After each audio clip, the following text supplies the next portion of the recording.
yes,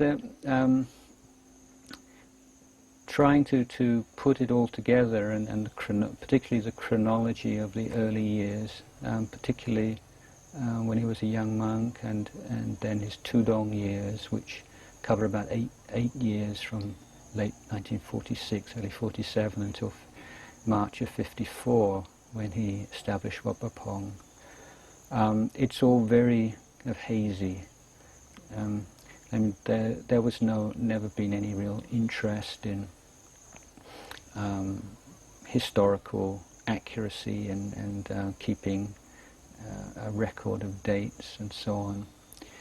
And the text that I used when I was working on this many years ago are restricted firstly to an early biography which was written in the late 60s by one of his monk students, and then snippets, bits and pieces of information, anecdotes from his talks which were recorded, and then interviews with monks and lay people who were present in various situations.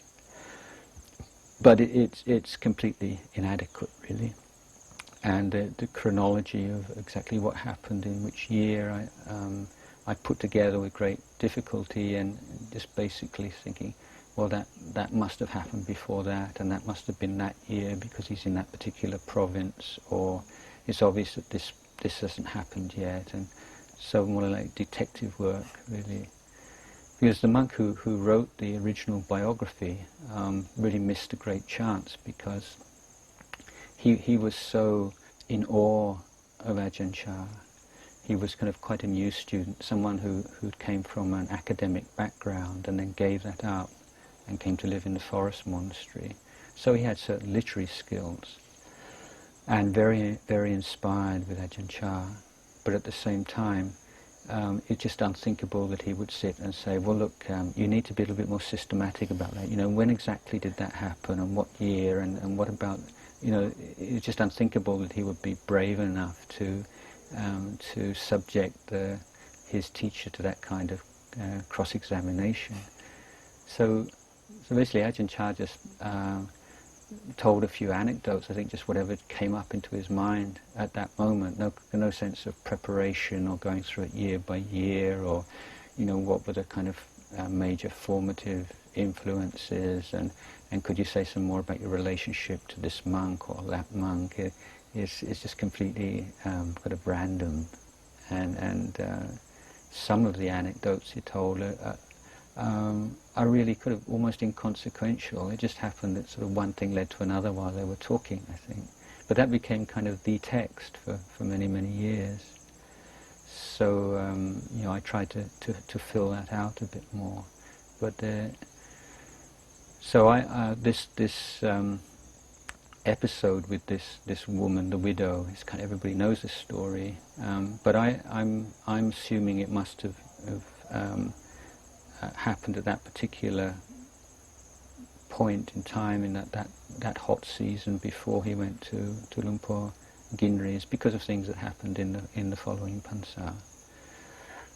But he never said so. I mean, also Ajahn Chah's Dhamma talks to monks rarely featured anecdotes from his past life, but when they did, they would usually concern his faults or his difficulties rather than his strong points. And I think as a teacher he was very skilled in reminding young monks that, you know, when I was your age, you know, I wasn't anything special, I was like you, you know, and I had problems just like you, so don't put me on a pedestal and think I've been perfect, you know, since I was a kid. Because sometimes the way that monks' stories are told, you get this idea that it's totally pure and wonderful from when they're young boys. And he said, no, I wasn't like that. And I had real struggles as a young monk. And I think most of us found that was very inspiring in a different way than hearing that he could just sit and go into all kinds of meditation states and had all these psychic powers and things. And he was well known for refusing to speak about anything like that, about his own attainments. And again, as writing a biography of a teacher believed to be an arahant, this is one obvious question. Well, when did he, if is he an arahant, a fully enlightened arahant, when did he become an arahant? At what period in his practice? And did he go through all four stages, sota, stream enterer, and once returner, non-returner? And then can you point to particular episodes, experiences, when you can say, yes, that was, or that was probably? Again, it's really guesswork, and there are, even amongst his disciples who do talk about this and analyze it, there's not any real consensus. So although Ajahn Chah's only been dead 10, 15 years, and his life is very much in the modern age, it's almost as if I was writing a biography of someone who lived a few hundred years ago. So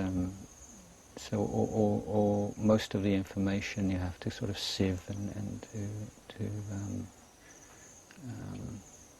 take with a grain of salt, I guess.